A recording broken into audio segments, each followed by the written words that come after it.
Então, vamos lá. Bom, eu espero que vocês tenham visto os dois vídeos, né, que são referentes às aulas de Teorema de Transporte de Reynolds e Conservação da Massa. Foram os vídeos das aulas que foram apresentadas no semestre 2020.5 sobre esses assuntos. E aí, hoje a gente vai dar continuidade falando sobre a conservação da quantidade de movimento na forma integral, certo? Então, para isso, a gente vai partir da mesma ideia do Teorema de Transporte de Reynolds aplicado à conservação da quantidade de movimento. O Teorema de Transporte de Reynolds ele já chega na sua solução, em forma geral, de que a derivada de uma propriedade extensiva N com relação a T para um sistema, ela será igual à derivada com o tempo da integral da propriedade intensiva eta, ρ, dV, volume, mais a integral dessa propriedade intensiva eta, ρ e produto vetorial VDA, certo? Se essa propriedade extensiva N for o momento P, a propriedade intensiva será a velocidade. Então, a equação fica do jeito que está aí, na parte de baixo, a equação 1. A variação do momento com o tempo será igual à variação da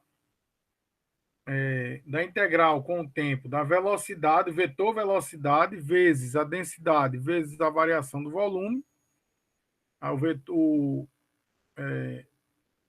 dV, né?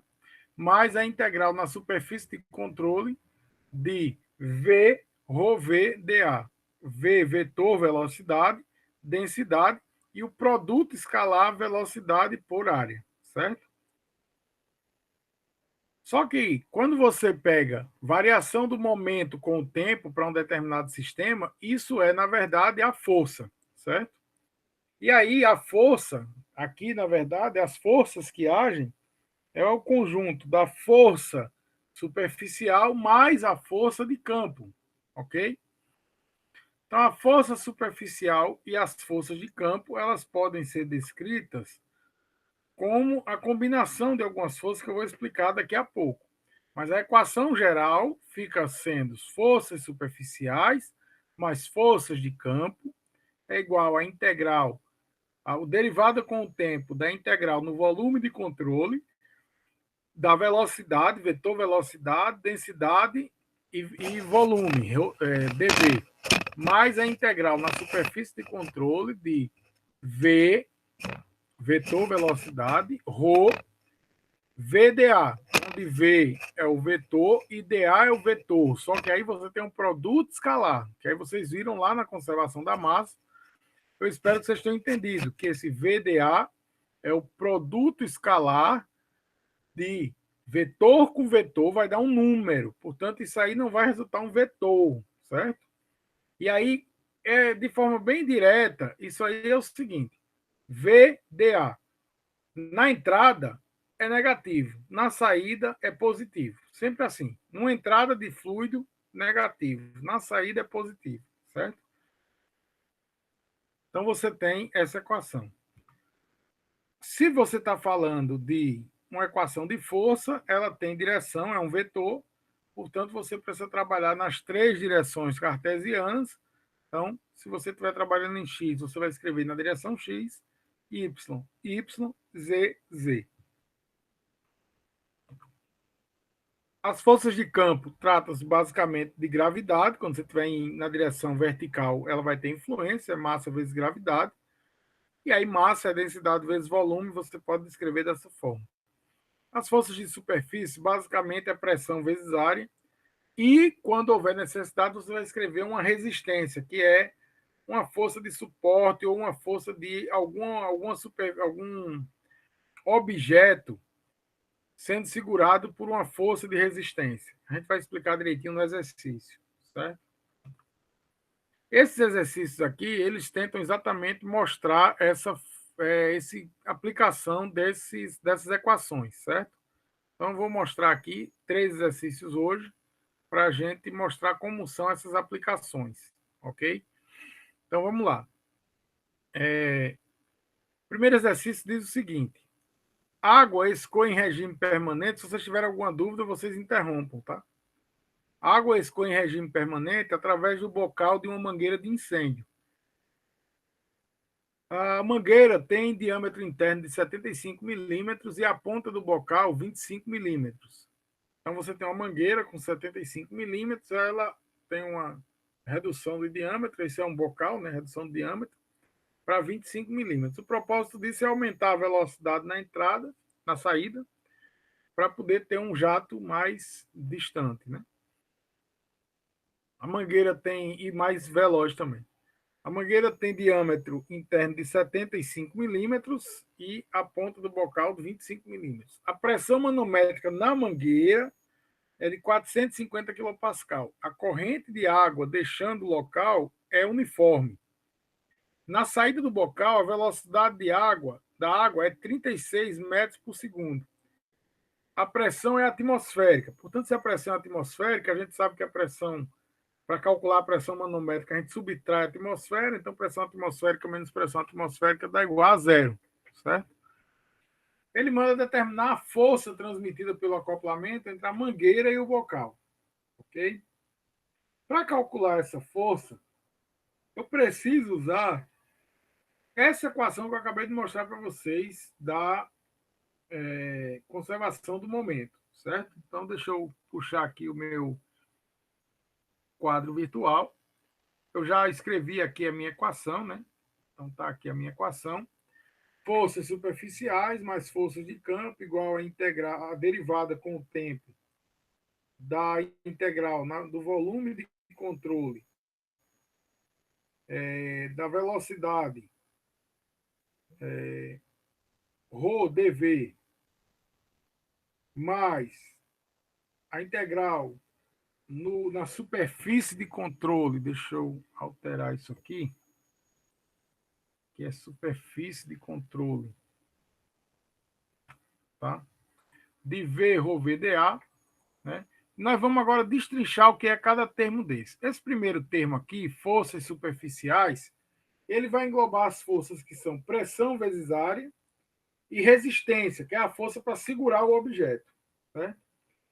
Que forças são essas? Veja, você tem a água chegando na mangueira. Essa água, ela exerce uma força para ajudar o fluxo do movimento, certo? Para a gente comparar, imagine que a gente está todo mundo numa sala, né?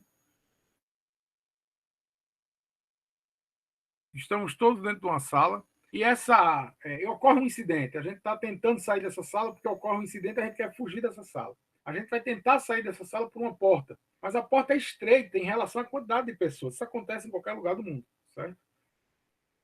Então, o que acontece? Quando a gente chegar na porta, nós que estamos dentro da sala, vamos acabar pressionando as pessoas que estão tentando sair pela porta. Então, nós, o fluido, vamos forçar a saída, certo? Então, nós estamos pressionando as pessoas que estão ali no ponto de análise, que nesse caso é o encontro entre a mangueira e o bocal, certo? Então, fazendo a comparação, nós estamos pressionando, tá? Então, nós somos essa força motriz aí, esse fluido chegando para tentar sair da sala, certo? Então, nós somos o fluido na mangueira tentando sair da sala. Vejam que nós estamos ajudando o fluxo. Nesse caso, eu vou considerar que essa ajuda no fluxo também é no mesmo sentido do movimento. Então, por exemplo, aqui, da esquerda para a direita. Então, nesse caso, ajudar o fluxo também é no mesmo sentido do movimento. Então, nesse caso, será positivo. Então, essa força, pressão vezes área, P1A1, será positiva. Tá? Por isso, na linha de baixo, eu escrevi P1A1 positivo. Perfeito? Porém, quando a gente passa da sala, da porta, geralmente a gente faz, geralmente não, quando a gente passa da porta, a gente atrapalha o fluxo. Porque nós somos uma força que está impedindo as pessoas que estão dentro da sala de sair. Porque nós estamos atrapalhando o fluxo. O fluido que passou atrapalha o fluxo. É uma pressão que é exercida no sentido contrário do fluxo. E nesse caso, o sentido contrário é da direita para a esquerda, que é o sentido negativo do movimento. Do eixo. Certo? Então, veja, não é porque é o sentido contrário do fluxo, é porque é o sentido negativo do eixo, certo? Coincide de ser o sentido contrário do fluxo também o sentido negativo do eixo. Então, P1A1 é a chegada do fluido, ajuda o movimento e também é o sentido positivo do movimento. Por isso é positivo. P2A2 atrapalha o movimento e também é o sentido negativo do movimento. Por isso é negativo, certo? Então, P1A1 positivo, P2A2 negativo. Mais Rx. Que Rx é esse? É a força que o acoplamento faz entre a mangueira e o bocal. Certo? É isso que eu quero calcular, esse Rx. Então, força... Professor, Oi. eu não estou conseguindo visualizar o problema. O senhor está falando assim, mas eu não teria como o senhor fazer um desenho de como as forças estão atuando, porque está bem difícil para mim de entender. Você consegue visualizar... Peraí. Você está conseguindo visualizar essa garrafa aqui? Ó? Sim, estou vendo. Essa parte amarela seria a mangueira. Certo? Essa parte branca seria o bocal. Certo, certo, estou vendo. Então, a água está chegando pela mangueira e está reduzindo aqui no bocal para sair, para apagar o incêndio. Tá? Então, o que está acontecendo? Essa água que está chegando pela mangueira, essa pressão vezes a área dessa mangueira, pressão vezes a área me dá uma força. Então, aqui eu tenho uma força positiva aqui, porque ela está ajudando o fluxo, certo? Certo. Nesse sentido. Aqui, o fluido que passou aqui, ele está atrapalhando, porque ele está na frente aqui, ele exerce uma força atrapalhando esse movimento. Certo. Então, essa pressão vezes área está apontando no sentido contrário do movimento, que é o sentido negativo do eixo. Então, aqui eu tenho uma força P2A2 negativa. Certo. E aí, Rx é uma força que está aqui segurando esse acoplamento entre a mangueira e o bocal. Entendi. Certo? Uhum. Pronto, é isso.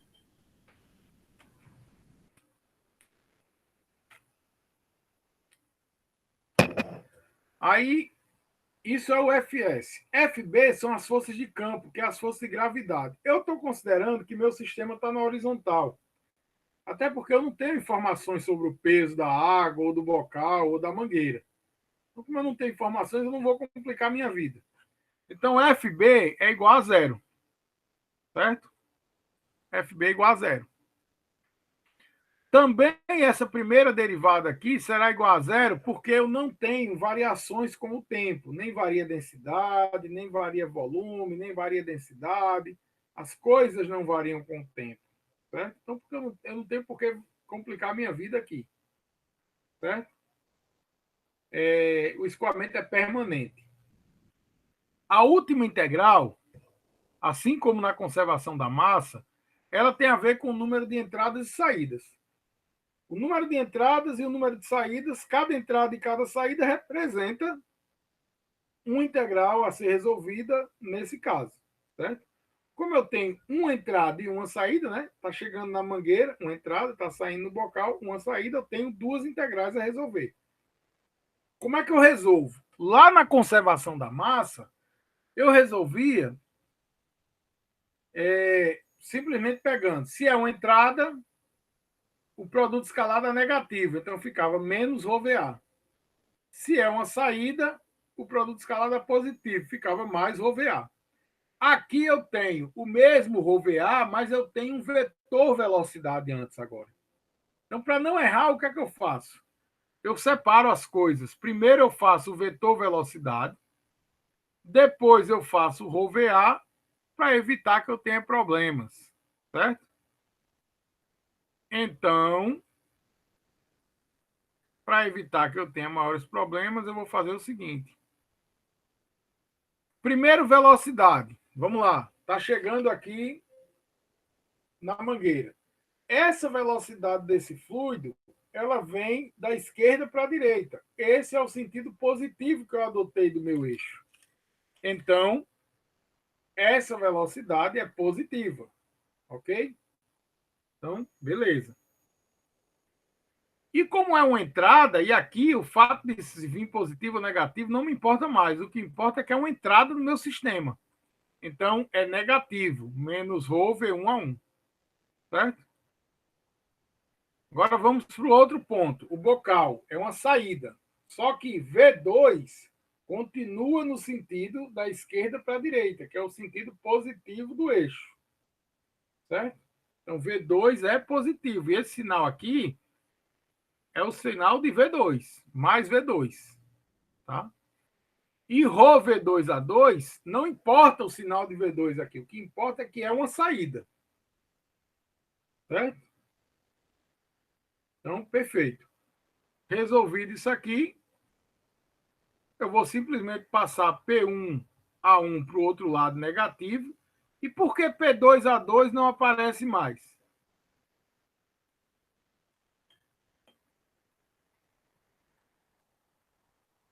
Vamos ler o problema para a gente entender por que P2A2 não aparece mais.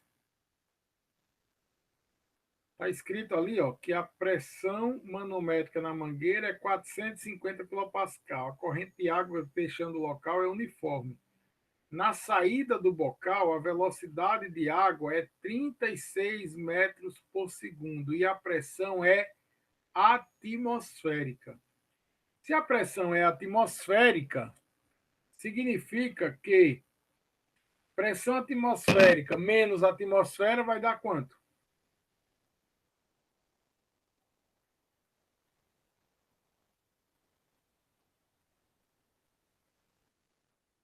Zero. Né? Portanto, P2A2 não está mais ali, porque esse produto vai dar zero, porque P2 é zero. Ok? Então, P2A2 some, porque esse número aqui, P2, é zero. Então, Rx igual a P1, etc, etc, etc. Certo? Veja que daqui eu tenho o valor de V2, tenho o valor de ρ, tenho o valor de A2, porque eu tenho o diâmetro, tenho o valor de P1, tenho o valor de A1, que eu tenho o diâmetro. O que eu não tenho é V1. O problema não me deu V1. Certo? Só que eu tenho diâmetro na entrada, pressão na entrada, pressão na saída, diâmetro na saída e velocidade na saída. Será que eu consigo, com essas informações, achar a velocidade na entrada?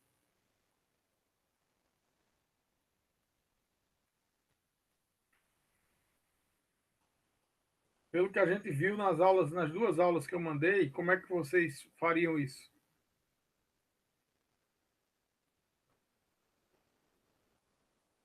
Como o volume de não varia dentro do sistema lá, né? A gente pode, do volume de controle, a gente pode só igualar a velocidade Equação vezes a. volumétrica, né? Uhum. V1A1 igual a V2A2, que isso vem da conservação da massa, né? Então eu coloquei aqui, ó.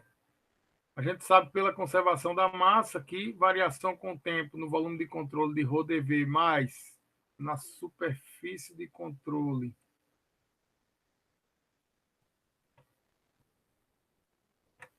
de ρVDA igual a zero. E aí no escoamento permanente isso aqui é zero, portanto vai resultar que isso aqui, ρV1A1 igual a ρV2A2. Então V1A1 igual a V2A2. Usando essas informações eu posso achar o valor de V1, substituir os valores aqui e achar o valor de Rx.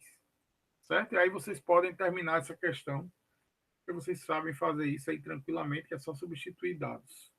Ok? Alguma dúvida? Então, não tendo, vamos para a outra questão.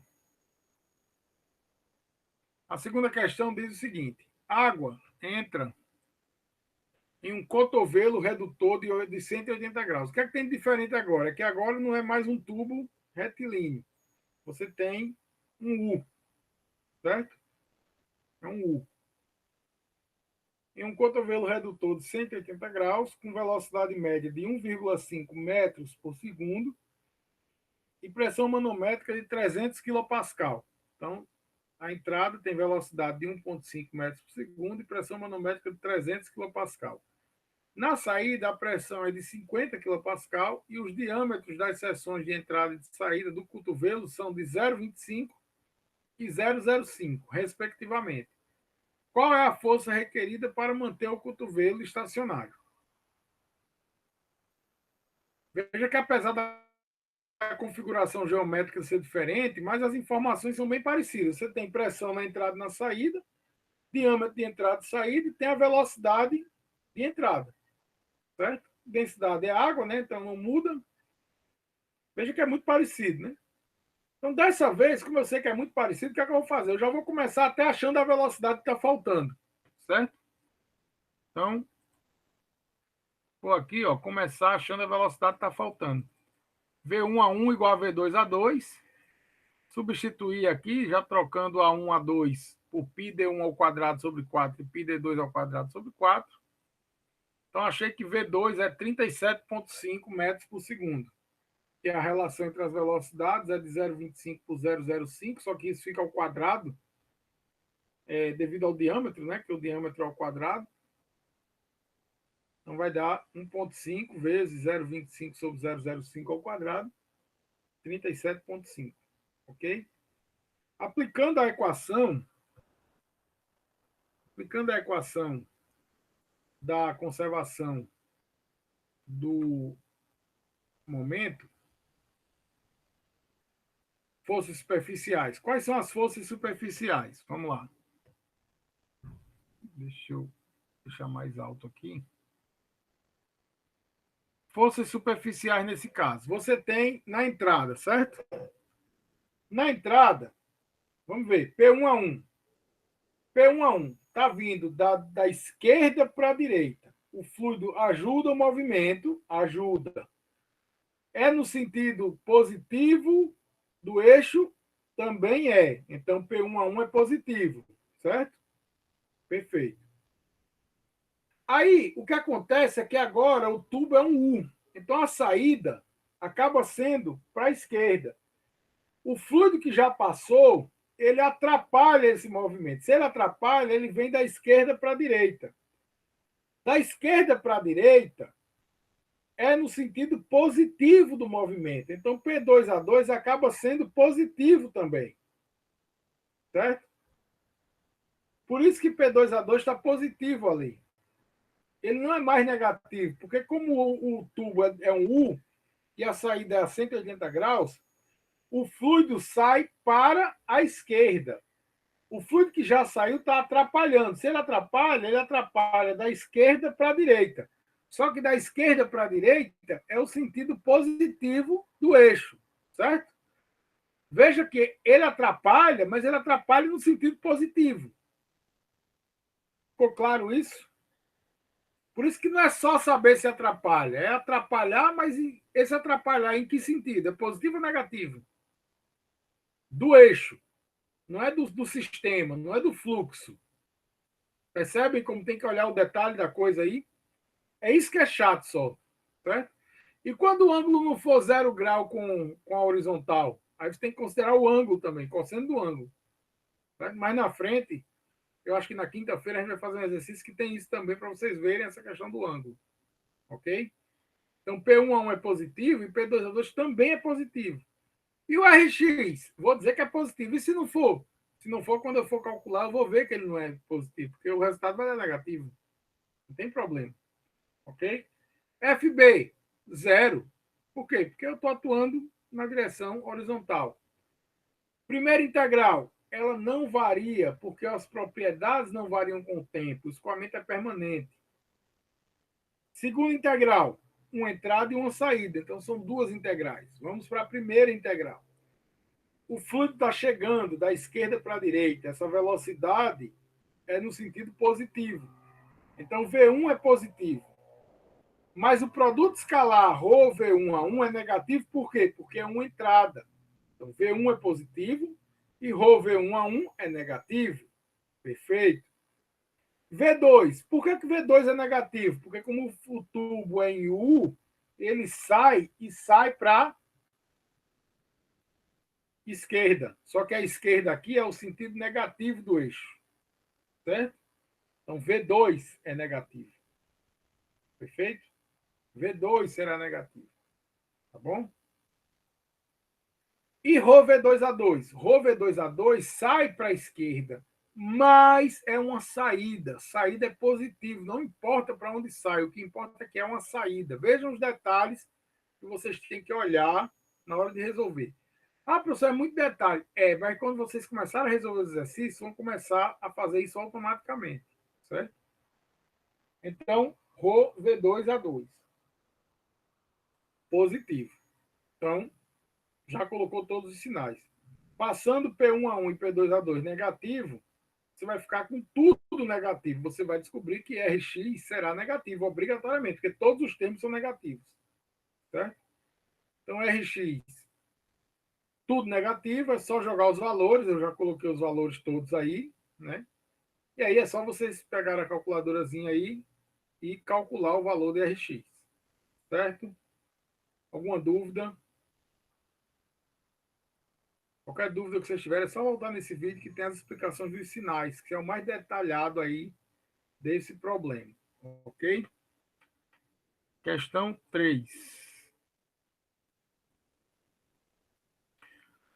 Um gás escoa em regime permanente através de um tubo poroso aquecido de água de seção transversal constante igual a 0,3 metros quadrados. Na entrada do tubo, a pressão absoluta é 300 kPa. A massa específica é 5,3 kg por metro cúbico. E a velocidade média é 225 metros por segundo. O fluido que atravessa a parede porosa sai em uma direção normal ao eixo do tubo, com vazão máxima total de 25,2 kg por segundo. Na saída do tubo, a pressão absoluta é 180 kPa e a massa específica é de 2,4 kg por metro cúbico. Determine a força axial do fluido sobre o tubo. Vamos lá. Para ficar mais fácil, deixa eu usar a garrafinha aqui de novo. Esqueçam o formato da garrafinha. Esse tubo agora, diferente da garrafinha aqui, ele tem é um tubo único, certo? Ele tem uma dimensão só de diâmetro. Então vamos lá. O que acontece aqui? Imagine um tubo com uma dimensão única de diâmetro. Ele tem uma entrada, tem uma saída aqui na frente, só que ele é todo perfuradinho na lateral. Então entra um gás por aqui, tem a saída aqui na frente, mas ele, como é todo perfuradinho, fica saindo aqui pelas laterais, gás também, certo? Só que essa saída pela lateral, a informação que ele tem é o seguinte: quanto sai no total, somando todos os furinhos, certo? Em quilos por segundo. Que esses quilos por segundo, na verdade, é o produto de densidade, velocidade e área, vazão máxima. Rho VA é que me dá esses quilos por segundo, certo? Então, ele dá a área de entrada aqui, 0,3 metros quadrados, que é igual à área de saída, 0,3 metros quadrados.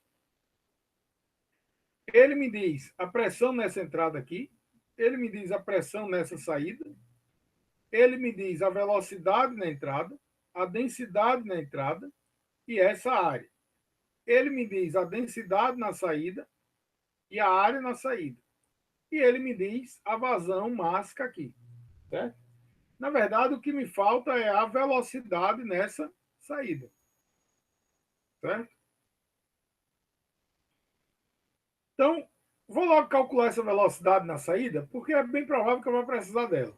Para calcular essa velocidade na saída, eu vou usar vazão máxima, não, vou usar, na verdade, a conservação da massa, certo? Só que agora, em vez de usar V1A1 igual a V2A2, porque eu tenho uma entrada, uma saída, e os poros aqui, eu vou chamar essa soma de todas as saídas pelos poros de uma terceira saída. Ou, na verdade, geograficamente falando, eu vou chamar de uma entrada, ponto 1, essa soma de todas as saídas, ponto 2, e essa última saída aqui, ponto 3, certo? Então, usando a conservação da massa, derivada com o tempo de Rho dV, mais a integral de Rho VdA igual a zero. A primeira integral é zero, porque o escoamento é permanente. A segunda, cada entrada e saída representa um integral. A primeira, por ser uma entrada, será negativa, ρ1, V1 a 1. A segunda é a soma de todos os polos de saída, ρ2, V2 a 2, laterais. E a terceira é a última saída, ρ3, V3 a 3. Como a primeira é a entrada, eu volto lá no meu slide e pego os dados.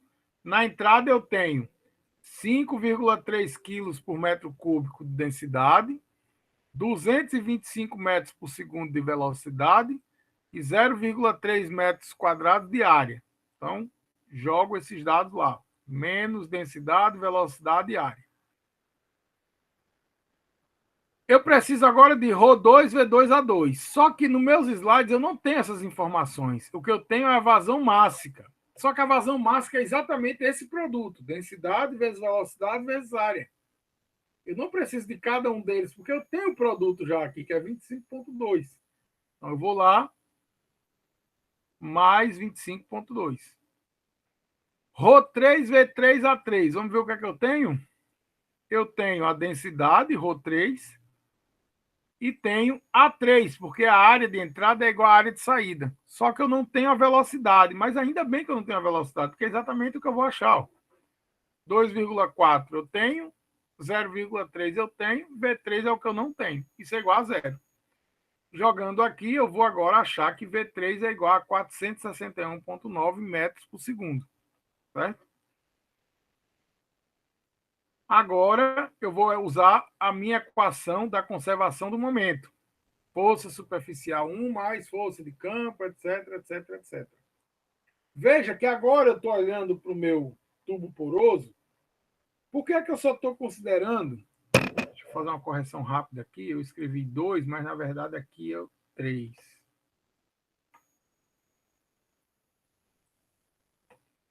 Por que é que aqui eu vou ter somente o ponto 1 e o ponto 3? Porque eu estou trabalhando na direção X.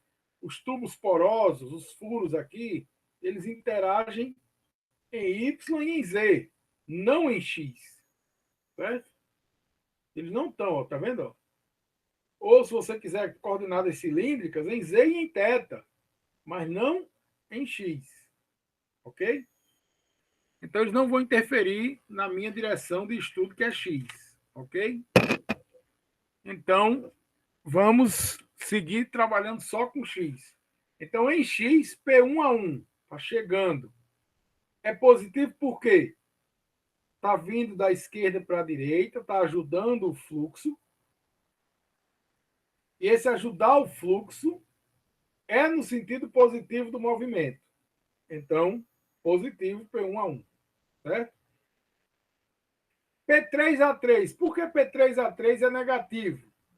Porque já passou do ponto, está atrapalhando o movimento. Esse atrapalhar é da direita para a esquerda, que é um sentido negativo do eixo.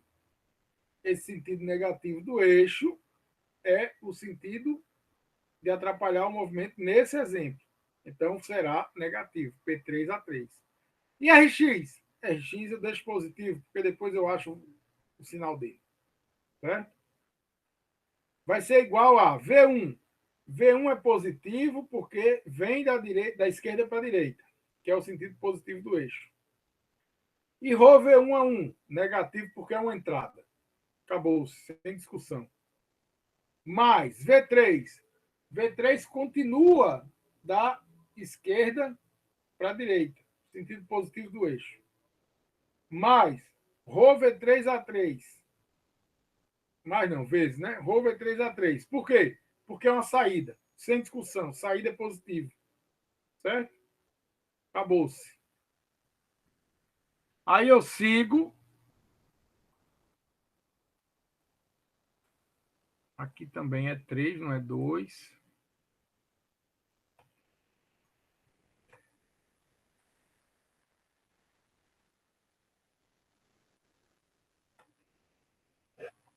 Certo? Então, eu só joguei os sinais, né? E aí eu substituí os valores que eu já tinha. V1, 225 ao quadrado, área 1,03 e densidade 5,3. Rho 3, né? É 2,4, 461,9 V3 ao quadrado, 0,3, 300 é P1 e 180 é, aqui é um sinal positivo. 180 mil P3 e A3 0,3. Certo? Simples assim. Alguma dúvida?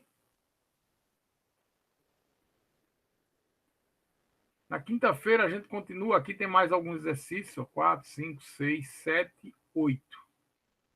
Para a gente poder exercitar bem essa parte de conservação do momento. Minha meta essa semana é exercitar isso, conservação do momento. Semana que vem, conservação de energia e a gente entra em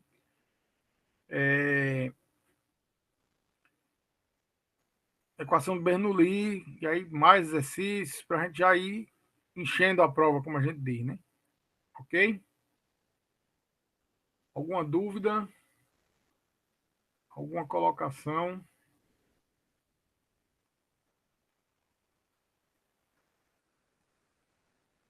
Então, se vocês não têm, então boa semana e até quinta-feira.